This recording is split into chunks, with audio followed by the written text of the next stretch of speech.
Considering the global and anonymous nature of cybercrime, are our judicial systems sufficient now to deal with this ever-growing area of criminal activity? So I think in the United States we have very, very strict laws, very harsh punishments for cybercrime. So our judicial system in the United States is very effective once we overcome the hurdle of bringing and extraditing the criminals maybe to the United States.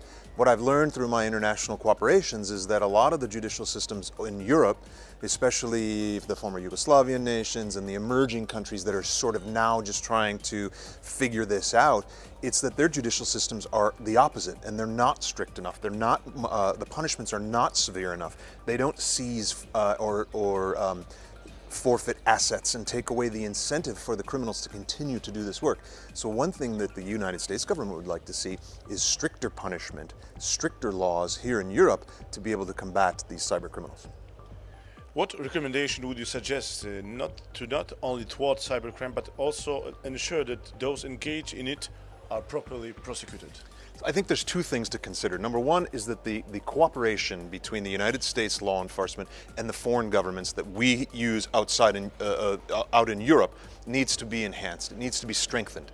Our partners in Europe need to be more divulging of the information that they can gather, right? And once that occurs, again, I think that the judicial system, the legislatures here in Europe, they need to enact stricter laws punishing the offenders and the criminals more severely. A lot of participants, a lot of sessions. What's your opinion about this European cybersecurity forum in Krakow? Absolutely fantastic. And what I did is I tried to go to different segments of which I'm not necessarily that adept. I went to some military segment, I went to some public sector, some private sector segments, and I incorporated a lot of that into my daily work as a lawyer. And I found it to be fascinating work. I've made great networks with colleagues now all over the world.